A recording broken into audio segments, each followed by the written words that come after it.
Senior सियासतदान और सहाफ़ी इरफान सिद्दीकी के मुताबिक मुतल्लिका हल्के भरपूर छानबीन और ठोस शवाहिद की बुनियाद पर जान चुके हैं कि 9 मई की गारतगरी इमरान खान की गिरफ्तारी का बेसाख्ता रद्द-ए-अमल नहीं, एक सोची समझी साजिश थी जिसका बराह रास्त निशाना आर्मी चीफ सैयद आसिम मुनीर थे। लम्हों के अंदर कोयटा से पेशावर तक फौजी तंसीबात और अलामात को निशाना बनाना खान साहब और उनके दीदा नादीदा सहूलतकारों का भयानक मंसूबा था, वरना कैसे मुमकिन है कि कोयटा में पीटीआई के जांबाज बराह रास्त छावनी का रुख करें और फौजी दस्तों से टकराएं। लाहौर के बेमहार जत्तों को core commander house, Askari plaza और CSD के सिवा कोई हदफ न मिले। फैसलाबाद के सबूत बराह रास्त ISI के दफ्तर पर हमलावर हों, सरगोदा और मियांवाली के गजबनाक हुजूम फिजाइया के अड्डों पर चढ़ दौड़े, पिशावर के सूरमा FC के हेडक्वार्टर्स किले बाला हसार पर हमला आवर हों, संगबारी और आतिशजई के लिए सिर्फ दिफाई अलामात ही दिखाई दे। 1965 की यादगार तैयारा ही शोलों में लिपटा नजर आए, शौधा की यादगारें ही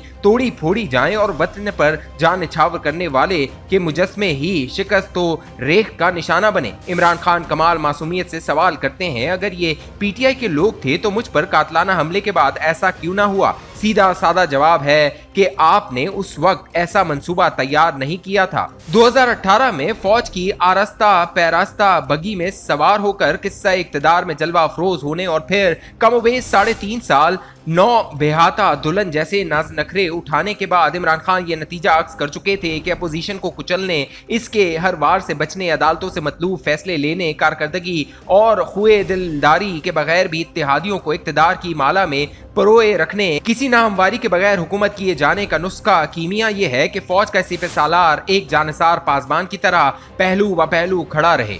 कम लोग जानते हैं कि पीटीआई के पूरे अहद हुक्मरानी में पार्लियामेंट हाउस का एक कमरा फौज के जेर असर एक हमा मुक्तदर एजेंसी के अफसर के लिए वक्फ था। दोनों ऐवानों में पूछे जाने वाले सवालात से कानून साजी तक तमाम उमूर इस हमवक्त मुक्तदरा अहलकार के दस्ते कुदरत में थे। इस बंदोबस्त को इमरान खान 1 पेज का नाम दिया करते थे। जनरल बाजवा को पहली तौसी के बाद उनकी निगाहें अगले आर्मी चीफ पर मरकूज हो गईं, जो ISI के सरबराह के तौर पर उनके दिल में जगह बना चुका था। नक्शे कार बड़ा वाज़ेह था। नवंबर 2022 में वो जनरल फैज हमीद को आर्मी चीफ तैनात करेंगे। ये मुश्तरका मफादात और पुरअमन बकाए बहामी का एक तवीलुल मयाद मुआहिदा होगा, जिसके बाद 2023 और फिर 2028 के इंतखाबात से RTS वाले नताइज कुशीद किए जाएंगे।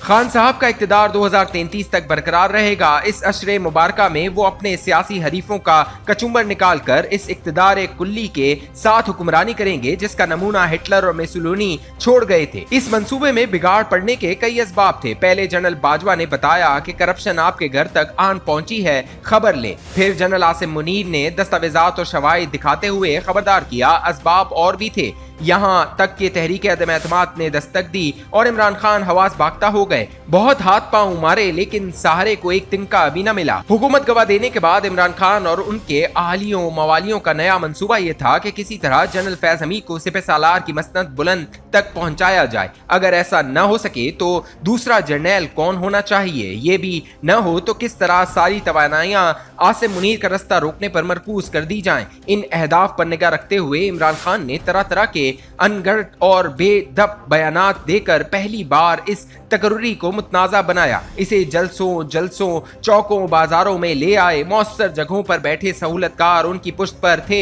झूठ पर मबनी एक बेसरोपा कहानी एक बिरादर दोस्त मुल्क तक पहुंचाई गई। नादरा में नकब लगाकर सैयद आसिम मुनीर के लवाहिकीन के कवायफ और निजी मालूमात हासिल की गई। ये सब अहलकार गिरफ्त में आए और अंजाम को पहुंचे। कुछ दास्तानें और भी हैं। शायद आप हैरान हो कि लंदन में नवाज शरीफ तक पहुंचने वाली सिफारिशों में एक तवाना सिफारिश जनरल फैज के लिए भी थी। जमानत देने वाले ने क्या पेशकश की, इसका तस्करा मैं फिर कभी करूंगा। इतनी बात मैं पूरे वसूख और जाती मालूमात की बुनियाद पर कह सकता हूं कि अगर नवाज शरीफ अपनी रवायती इस्तिकामत न दिखाते तो मंजरनामा मुख्तलिफ भी हो सकता था। इमरान खान खुले छुपे सहूलतकारों ने सैयद आसिम मुनीर की तकर्री रोकने के लिए रावलपिंडी पर चढ़ाई और आतिशें धरने का मंसूबा बनाया। इसके लिए 26 नवंबर की तारीख तय पाई। मंसूबा बंदी ये थी कि कई लाख अफराद रावलपिंडी में जमा हो और फैसला साजों को घुटने टेकने पर मजबूर कर दें। तब खान साहब पर हमले से लगने वाले जख्म ताजा थे। इन्हें सिर्फ 23 दिन गुजरे थे, लेकिन खान साहब ने इस यलगार की क़यादत जरूरी समझी।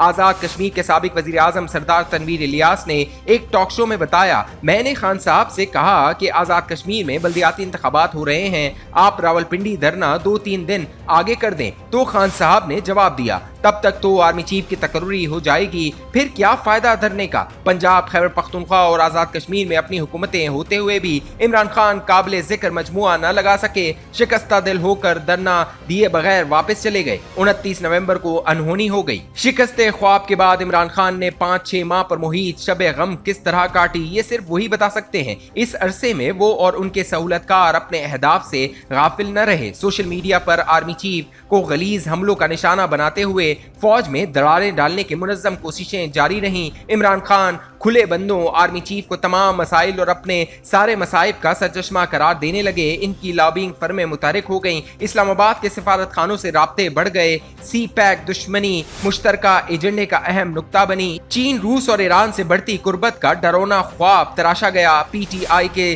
परस्तारों की रगों में बारूद भरा गया। इमरान खान रेड लाइन करार पाए। दाखिली और खारजी सहूलतकारों ने मंसूबे के खदोखाल संवारे। इसके लिए वो दिन तय पाया जिस दिन इमरान खान को गिरफ्तार किया जाएगा। अंदरूनी हलकों ने इमरान को बावर करा दिया था कि फौजी तंसीबात बिलखुसूस शोहदा की यादगारों पर हमला आर्मी चीफ की कमजोरी और नाकिस पॉलिसियों से ताबीर किया जाएगा। सो एक जबरदस्त अरताश पैदा होगा और आसिम मुनीर इसकी लपेट में आ जाएंगे। ऐसा कुछ ना हुआ, कुरान मजीद कहता है, और उन्होंने खुफिया तदबीर की और अल्लाह ने भी खुफिया तदबीर फरमाई और अल्लाह ही बेहतर खुफिया तदबीर करने वालों में से है। फौज के खिलाफ बगावत नाकाम हो गई। गैर रिवायती और मुसद्दका शवाहिद के इस दौर में सब कुछ रिकॉर्ड पर आ चुका है। मुजरिम शनाख्त किए जा चुके हैं। पर्दा कब उठता है, एक बड़ी प्रेस कॉन्फ्रेंस का इंतजार कीजिए। इधर इमरान खान के बैरूनी सहूलतकार जो इस साजिश का भी हिस्सा थे, इंसानी हुकूक की दिहाई दे रहे हैं। ये फरियाद उस बरतानिया से भी आ रही है जिसने 2011 के फसादात में 11 साल बच्ची को भी माफ न किया, और उस अमेरिका से भी जिसने 2021 में अपनी पार्लियामेंट पर हमले की मंसूबाबंदी करने वाले सरगना को 18 साल कैद सुनाई,